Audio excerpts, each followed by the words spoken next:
देखो राजस्थान में भले ही पानी की कमी हो, भले ही कितनी गर्मी पड़ती हो, पर यहाँ मीठे मीठे मोर बहुत बोलते हैं मेरे भाई, या तो वृंदावन में या राजस्थान में। एक यहाँ मोर और एक यहाँ हिरन, आह क्या कहना, बड़े सुंदर सुंदर। अब पता नहीं भगवान उनको कहाँ से दाना खिलाते हैं, कहाँ से पानी पिलाते हैं, कैसी व्यवस्था करते हैं, लेकिन इतनी भयंकर गर्मी में भी, क्योंकि यहाँ की ठंडी भी प्रसिद्ध है और यहाँ की गर्मी भी, और आप जहां रहते हैं यहाँ की तो बिल्कुल ही प्रसिद्ध है मेरे भाई। यहाँ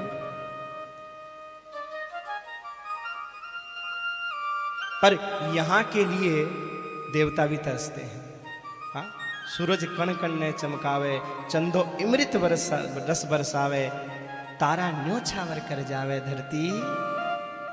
ऐसी है ये राजस्थान की धरती मेरे भाई। यहाँ शरम, करम और धर्म, ये तीन चीजें इस राजस्थान की धरती के अंदर है। और ये कोई झूठी प्रशंसा नहीं है। मेरे बहुत ज़्यादा कार्यक्रम आप मारवाड़ियों में होते हैं और भी होते हैं, लेकिन ज़्यादा अधिकांश तो मैं देखता हूँ आप लोगों के भाव को, आप लोगों के प्रेम को, आप लोगों के स्नेह को।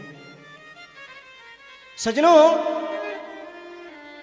आशीर्वाद वाणी का विषय नहीं है, आशीर्वाद आत्मा का विषय है। और अपने राजस्थान की कहावत है कि मैं के आशीष दूं, आशीष तो मेरी आत्मा। और आत्मा का मतलब आत्मा सो परमात्मा, आत्मा सो, वो आ गया ना सत्य स्वरूप की बात। यानी हम जब माँ बाप के चरणों में प्रणाम करते हैं, तो जब प्रणाम करते हैं तो आशीर्वाद उन माँ बाप की वाणी नहीं देती है, आत्मा देती है। और आत्मा कैसा आशीर्वाद देगी? बोले जैसी हमारी भावना होगी वैसा हमें आशीर्वाद मिल जाएगा। भले माँ बाप गाली देते हैं, सास ससुर गाली देते हैं, लेकिन तुम्हारी भावना में अगर खोट नहीं है, कपट नहीं है, तो सजनों उनकी गाली भी गाली नहीं लगेगी, आशीर्वाद। एक मारवाड़ी कहावत है ना राजस्थान की, माँ बाप की गाड़ और घी की नाड़। ये कहना भाई, हाँ? देख लो श्लोकों के भाव को आपकी कहावतों में मैं डाल देता हूं, बार बार आनंद आ जाता है सुन करके। हाँ, पर इसको अपने जीवन में उतारें तब कि मान लो बाई चांस हमारे जीवन में ऐसा संयोग है कि हमारे माता पिता, सास ससुर हमें बुरा बोलते हैं, गाली देते हैं, और हम इस बात को याद करके और उनकी गाली को भी आशीर्वाद समझ करके उनकी सेवा करें, तो सजनों परमात्मा हमें प्राप्त हो ही जाएंगे। और जिनके माता पिता अगर तुम्हें कुछ बोलते हैं तो एक बात ध्यान रखना, बुरा मत मानना, ये सोचना पूर्व जन्म में कोई हमारे पाप कर्म है ना वो कट रहे हैं। भगवान की कृपा है जो ऐसे माँ बाप दिए हैं, सास ससुर दिए हैं जो हमको बुरा बोलते हैं, क्योंकि अच्छा बोलते हैं तब पाप कर्म नहीं कटते। जब कोई हमें बुरा बोलता है ना तो हमारे पाप अपने आप धुलते जाते हैं, अपने आप कटते जाते हैं। तो माँ बाप ने तो कृपा की है तुम्हारे ऊपर बुरा बोल करके। अगर हमारी भावना सच्ची है तो सजनों माँ बाप की गाली नहीं लगेगी, वो गाली आशीर्वाद बन जाएगी। और अगर हमारी भावना में कपट है, बहू केवल इसलिए सास ससुर से मीठा मीठा बोलती है क्योंकि अभी तिजोरी की चाबी सास ससुर के हाथ में है, उसके हाथ में नहीं आई है, इसलिए मजबूरी है मीठा बोलना है। मन तो करता अभी गला दबा दूं, सासू का टेंटवा अभी दबा दूं, लेकिन बोलना पड़ता अभी। अगर ऐसी भावना है और वो मीठी मीठी बोल रही है और सास ससुर खूब उसे आशीर्वाद दे रहे हैं, हाँ बेटा खूब अच्छी रहे, सुख पा, दूधो नाओ पूतो फलो, खूब लंबा चौड़ा आशीर्वाद दे रही है, तो भी सजनों वो आशीर्वाद लगने वाला नहीं है। क्योंकि देखिए, हमें किसी से कुछ लेने के लिए अपने पात्रता को बनाना पड़ेगा, योग्यता को बनाना पड़ेगा। दूध या दूध देकर के जाए, अगर पात्र सही नहीं है तो लेने के बाद भी वो फट जाएगा, हमारे काम नहीं आएगा। ऐसे ही अगर हमारी भावना सच्ची नहीं है, सही नहीं है, तो माँ बाप आशीर्वाद भी देंगे तो वो आशीर्वाद हमारे किसी काम नहीं आएगा। आशीर्वाद वाणी का विषय नहीं है, आत्मा का विषय है। और आत्मा सो परमात्मा, वही परमात्मा सत्य स्वरूप है और उसे हम प्रणाम करते हैं। चित्त स्वरूपाय श्री कृष्णाय वयम नुमः। वो परमात्मा चित्त स्वरूप है, इसलिए प्रणाम करते हैं। चित्त माने बोले देखो, हमें कोई भी कार्य करने के लिए प्रकाश की आवश्यकता होती है, लेकिन उस परमात्मा को किसी प्रकाश की आवश्यकता नहीं है, वो स्वयं प्रकाशवान है। और सज्जनों, दूसरी बात, उस परमात्मा का दिया हुआ प्रकाश जब तक इस शरीर में है तभी तक हम किसी के माता हैं, पिता हैं, भाई हैं, बंधु हैं, पति हैं, पत्नी हैं। और जिस दिन उसका दिया हुआ प्रकाश शरीर से निकल गया, उस दिन क्या होगा? कोई रिश्ता रहेगा हमारा? बोलो। जब तक उस परमात्मा का प्रकाश शरीर में है तभी तक हमारा कोई नाम है।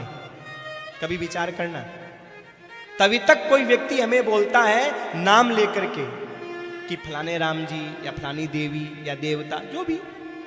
कब तक? जब तक उस परमात्मा का दिया हुआ प्रकाश शरीर में है। और जिस दिन उस परमात्मा का दिया हुआ प्रकाश इस शरीर से निकल गया, उस दिन सबकी एक ही संज्ञा है, क्या? मुर्दा, डेड बॉडी। कभी कोई बोला है नाम लेकर के कि फलान जी को उठाओ?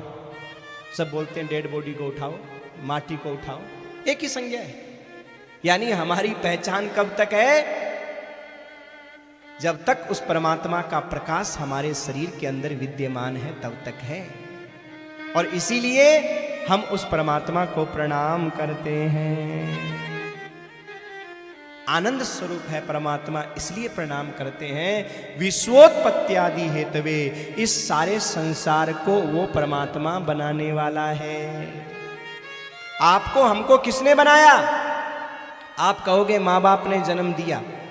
अगर माँ बाप संतान पैदा कर लें तो सजनों, बड़े बड़े करोड़पति, अरबपति, खरबपति सारे यंत्र तंत्र मंत्र षड्यंत्र करके मर गए, लेकिन छोरा तो क्या, छोरी भी पैदा नहीं हुई। हुई क्या?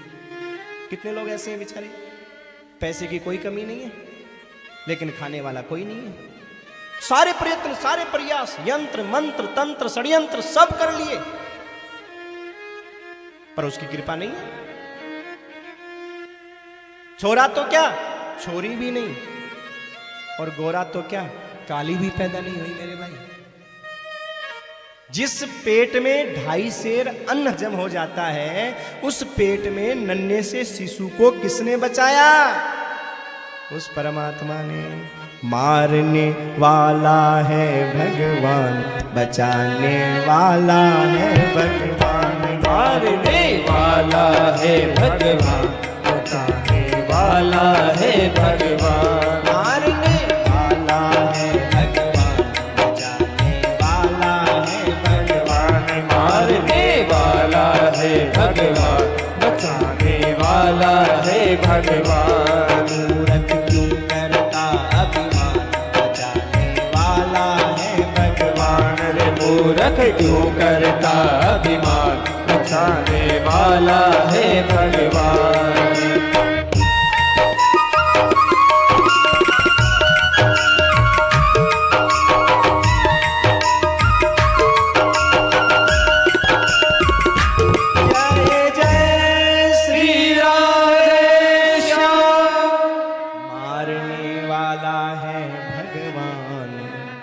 बचाने वाला है भगवान।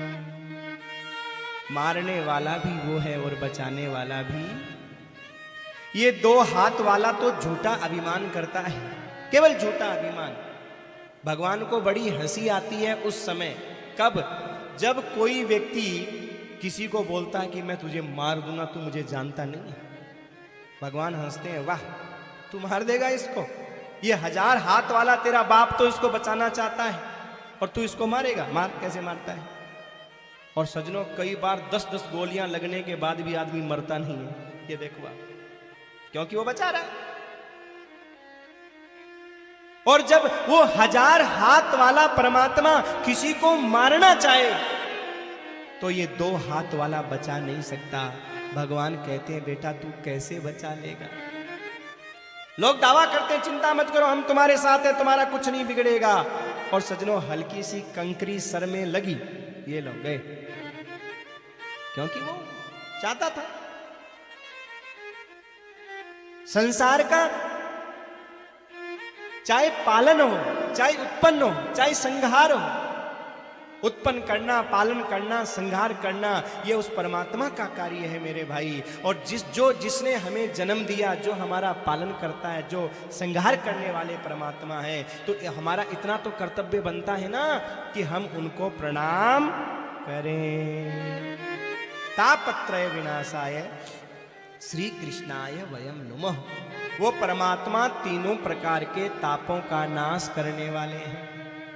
सजनों, दुनिया में तीन ही दुख हैं, चौथा दुख नहीं है।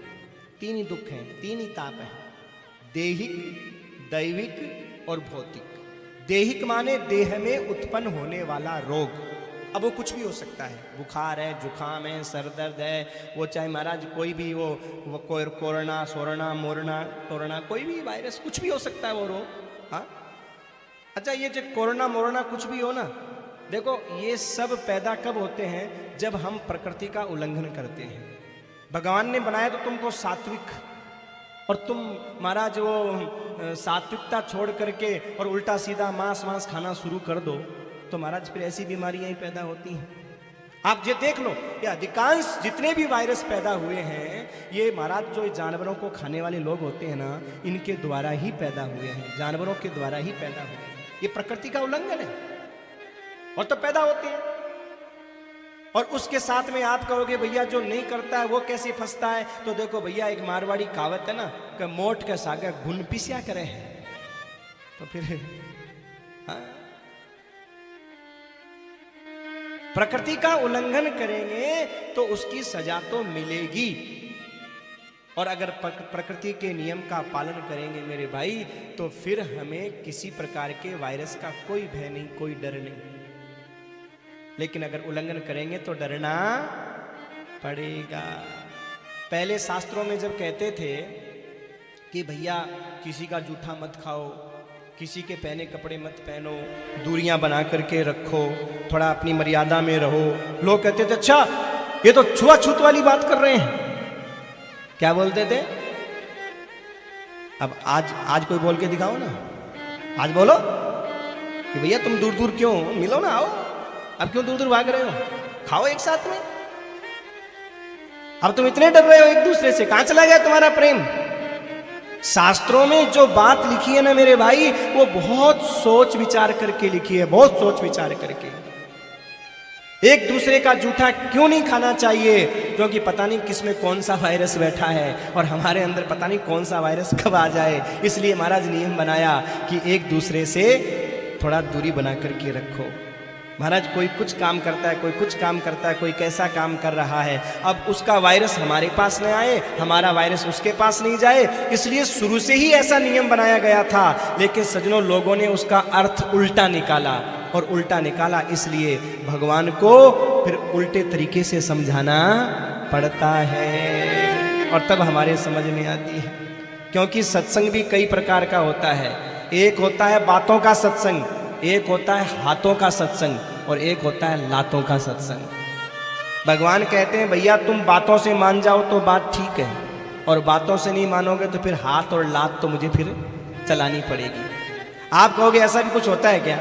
हाँ बिल्कुल, रामायण पढ़ते हो ना आप रामायण में देख लो।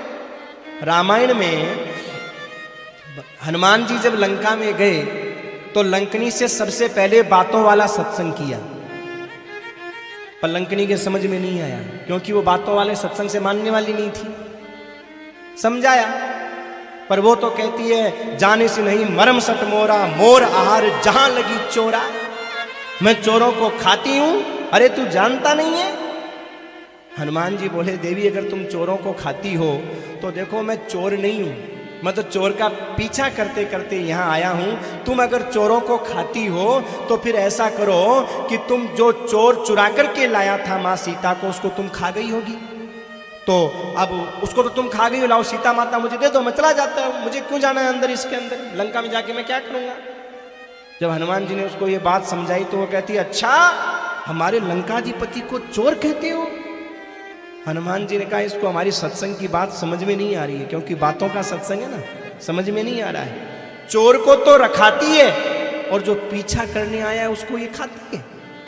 यानी बातों के सत्संग से काम नहीं होगा। सेकंड राउंड हाथों का सत्संग और मुट्ठी का एक महाकपि हन्नी महाराज खींच के दिया कल्ले और एक मुक्का पड़ते ही आहा पुनि संहार उठी सो लंका, जोरी पानी करी पुने सशंका। हाथ जोड़ के बोली महाराज रोम रोम में ट्यूबलाइट चार्ज दी थे तो एकदम जोर की चाणनो ही कर दियो महाराज, रोम रोम में प्रकाश कर दिया आपने तो एकदम क्या कहना, बहुत जोर का सत्संग किया है। हनुमान जी बोले इस सत्संग से क्या ज्ञान लिया? तो वो कहती है प्रभसी नगर की सब प्रभसी नगर की सब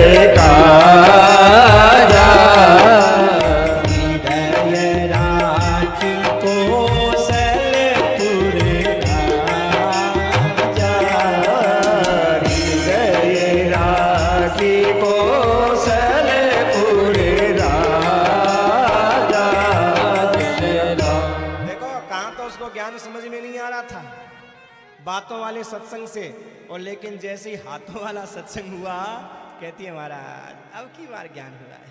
क्या ज्ञान हुआ?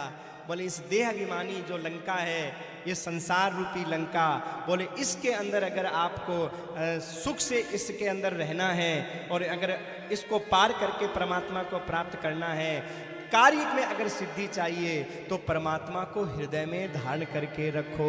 प्रभसी नगर कीजिए सब काजा, हृदय राखी कौशलपुर राजा। आ गया ना ज्ञान? तो मेरे भाई जब कोई बातों वाले सत्संग से नहीं समझता ना, तो भगवान को फिर हाथ और लात वाला सत्संग करवाना पड़ता है। और बस ये बीमारियां क्या है? ये हाथ और लात वाला सत्संग है कि जब हम प्रकृति का उल्लंघन ऐसे बातों से, शास्त्रों की बातों से नहीं मानते हैं, तो भगवान कई प्रकार की बीमारियां भेज करके हमें समझाते हैं। लेकिन सजनों, दुनिया में तीन ही रोग हैं, तीन ही दुनिया के अंदर दुख हैं। पहला दुख है देहिक, देह में उत्पन्न होने वाली बीमारी। दूसरा है दैविक, दैविक माने देवताओं की नाराजगी, माता जी का दोष, बालाजी का दोष, भैरू जी का दोष, ये दैविक ताप में आता है। और तीसरा है भौतिक, प्राकृतिक। जैसे कभी मानो वर्षा बहुत ज्यादा हो गई, कभी मानो वर्षा हुई नहीं, ये क्या है? ये प्राकृतिक। भूकंप आ गया, तूफान आ गया, ये प्राकृतिक आपदा है। तो सजनों, ये तीन दुख बोले किसकी कृपा से दूर होते हैं? बोले परमात्मा की कृपा से ही दूर होते हैं। आप कहोगे महाराज बात समझ में नहीं आई, क्यों? बोले हाथ टूट गया, अब परमात्मा जोड़ेगा क्या? कौन जोड़ेगा? बोले डॉक्टर। अच्छा एक बात बताओ, डॉक्टर की औकात है कि तुम्हारी हड्डी को जोड़ दे? औकात है क्या? कोई डॉक्टर किसी की हड्डी को नहीं जोड़ सकता, न कोई दवाई जोड़ सकती। डॉक्टर क्या करता है? हड्डी को ऐसे पास में रख करके कोई राड डाल देगा, बोल्ट लगा देगा, पट्टा बांध देगा और छोड़ दिया। अब सजनों, वो परमात्मा कृपा करते हैं, उस शरीर के अंदर ऐसी क्षमता देते हैं कि वो हड्डी अपने आप जुड़ती है। अगर डॉक्टर कोई हड्डी जोड़ने वाला हो तो 95 साल के बूढ़े आदमी की जोड़ के बताओ, जिसको भगवान ने रिजेक्ट कर दिया कि भैया अब तेरे अंदर कुछ नहीं होना है, जोड़ देगा? नहीं जोड़ सकता। यानी शरीर का कोई भी रोग हो, बिना परमात्मा की कृपा के दूर हो ही नहीं सकता। इसीलिए गोस्वामी जी महाराज कहते हैं राम सिया राम जय जय राम, राम सिया राम सिया राम जय जय राम, राम सिया राम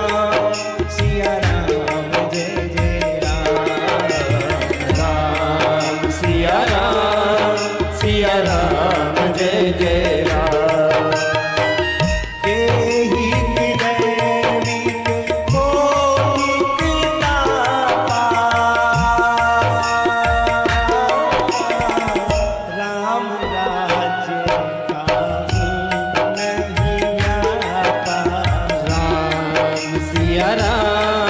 सिया राम जय जय राम राम सिया राम जय जय राम।